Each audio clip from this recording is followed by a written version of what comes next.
Hi, my name is Phil Dance and I sell John Deere tractors.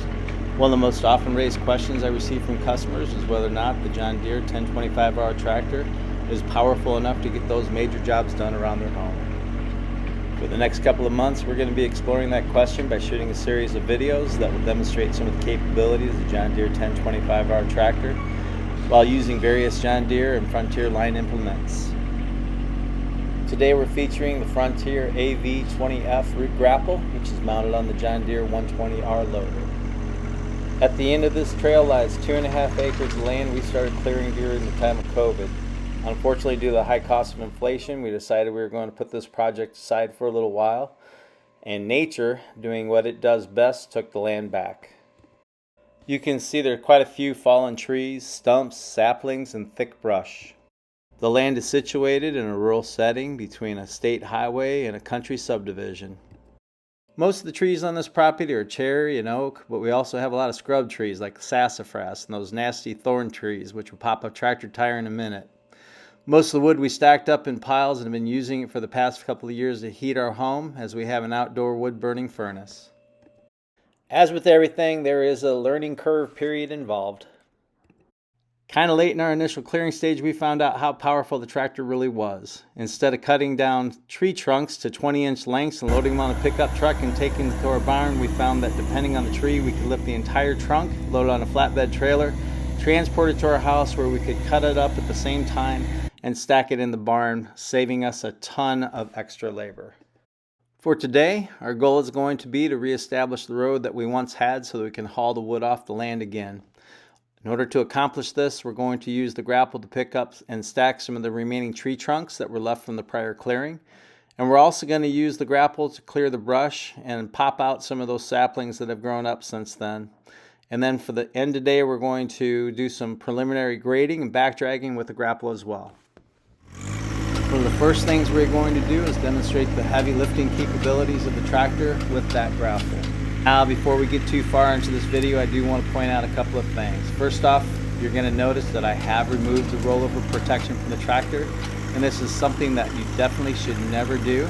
I've been operating a 1025R tractor and the John Deere predecessor 2210 tractor for the last 20 years, and I have a pretty good idea of what the tractor is going to do. You should never remove the rollover protection of the tractor, including on flat lands like this. The second thing you're going to notice is I do not have the tractor properly ballasted, and this is for a reason. I'm going to be making videos later demonstrating why it should be ballasted. Not ballasting your tractor properly can cause the tractor to roll over, which could lead to damage to the tractor and injury or death to the operator. You should never operate the tractor without it being properly ballasted or without proper rollover protection. For the sake of time, I'm going to speed up the video a little bit to show you what the tractor can do. In this case, we're just clearing out some of those logs that we split up years ago. You can see the tractor is kind of bouncing around a little bit, and we pulled out a pretty good sized log right here. And you're going to notice that when I pick it up, the back end of the tractor will come off the ground.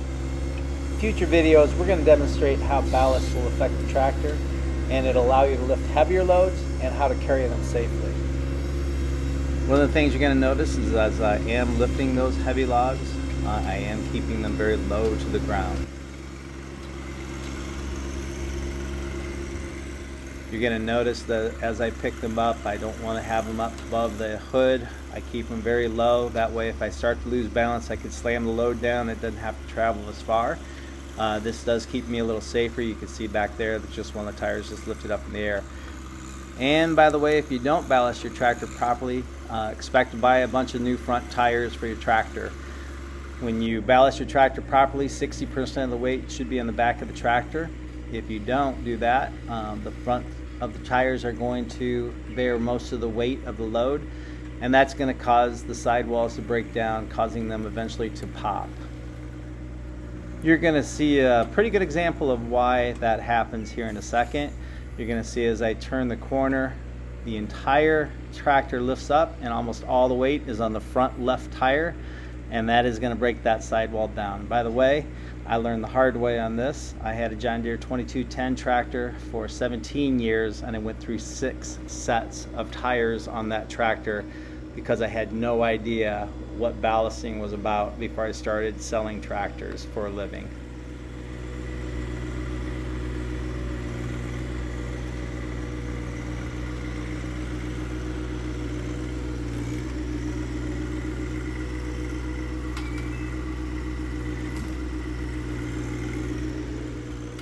Okay, at this point we have gotten most of the tree trunks out of the way, at least on the road that I wanted to clear out. You can see the pile of wood in the background there, and right now we're clearing the road. And I'm going to do this by leveling the grapple, just like I would level a bucket.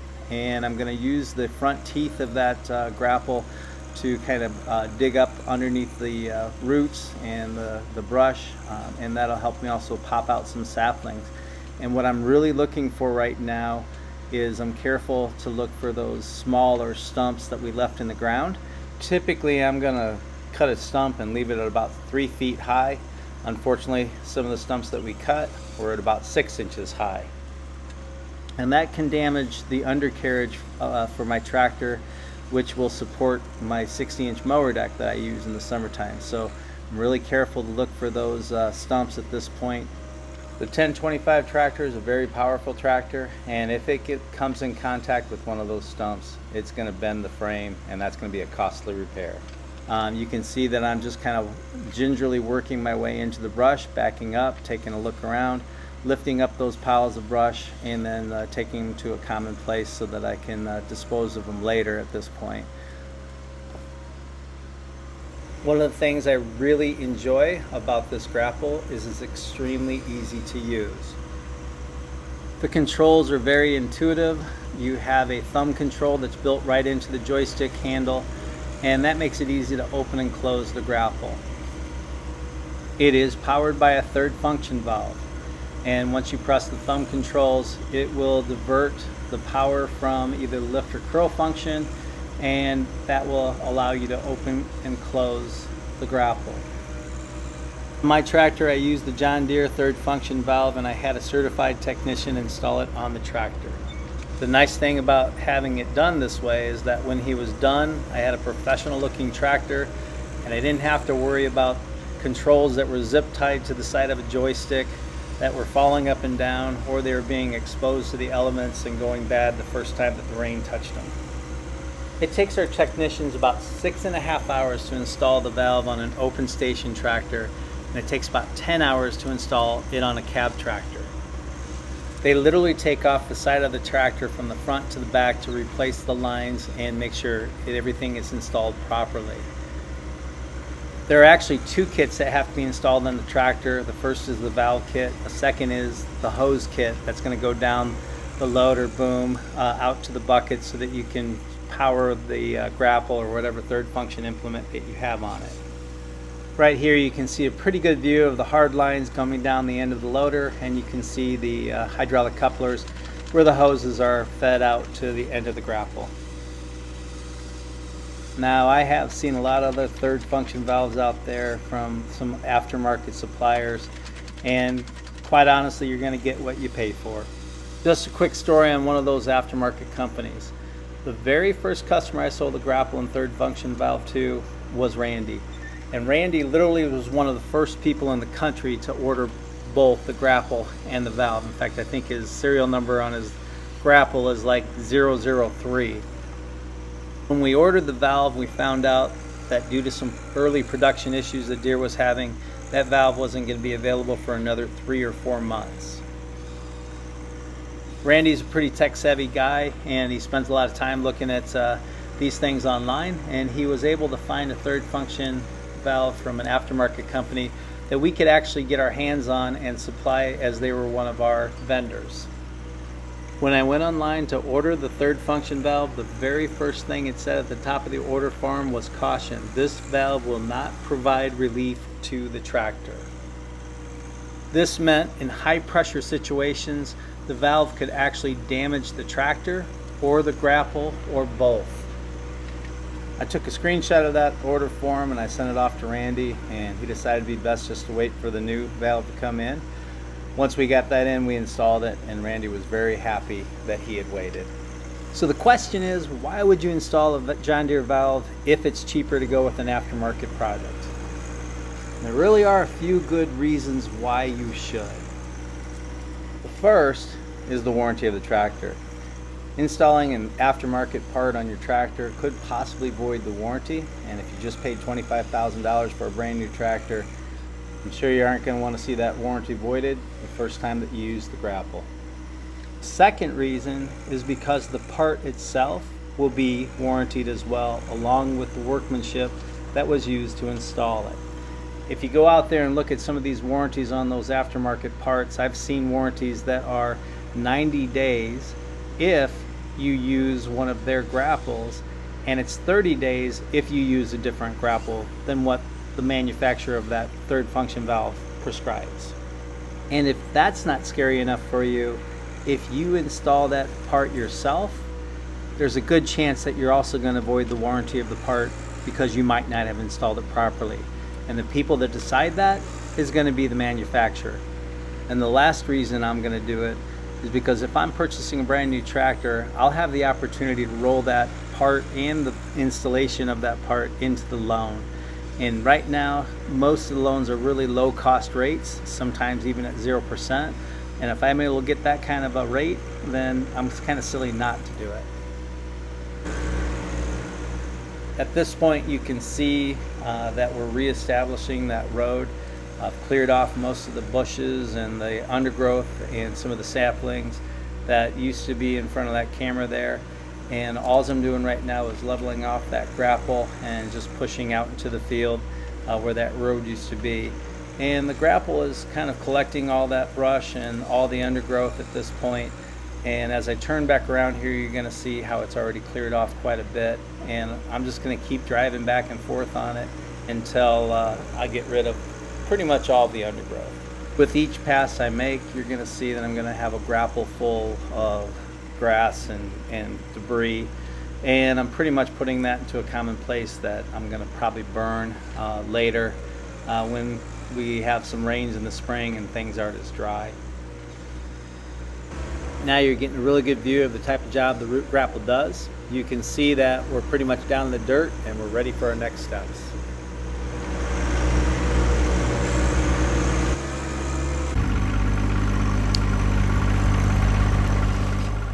One of the things I really love about this root grapple is it gives me the ability to back drag and do some preliminary grading on this. And what I do at this point is I have the teeth slightly lower than level and pushed into the ground. You can actually see that my tires are up in the air at some points, and it's helping the sand and the dirt to sift over the top of those teeth, filling in some of the low spots, while at the same time I'm still collecting some debris.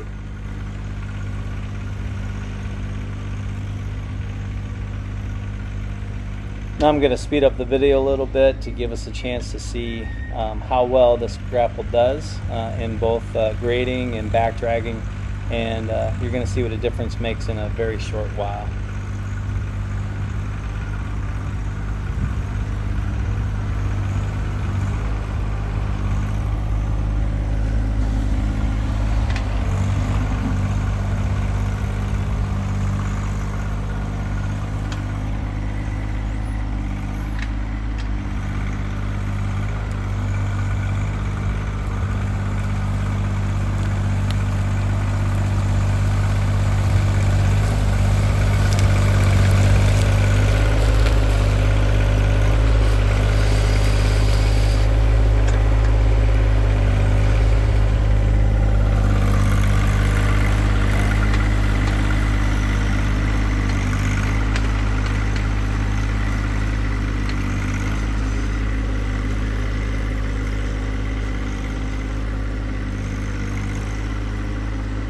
And as I make my last approach here, you're going to notice that I made a slight change to the tractor. I finally added some ballast to it, and as I turn, you're going to see a part of the BB2048, which is a box blade, and I'm going to be using that to level out the ground and do some final grading in preparation for my next steps.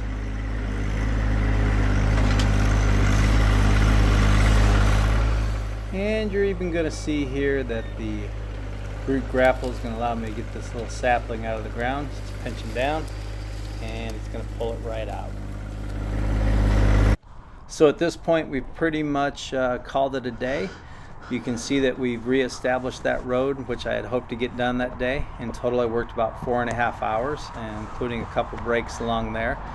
And you can see that the brush has been moved. We've restacked the pile of wood, gotten everything out of the way, and at this point we're ready for our next video, which is going to be using that box blade to level off some of the land here. So as I head back home for the end of the day, I want to thank everybody for watching this, if you've kept with me this far. I'm doing this primarily for the benefit of my customers. I think that shooting the videos helps me explain the tractor and what it can do in the best possible way. If you liked what I've done here, please hit the like and subscribe button. This is my very first video and I intend on making a series of these. My next video is going to be a much shorter video on using the box blade and kind of the benefits of that. And I do have some videos that I've already started establishing on using a backhoe and digging out some of those stumps that you saw back there as well. So that's going to do it for today. I hope to see you here next time. And for now, I'm Phil Dance and I sell John Deere tractors.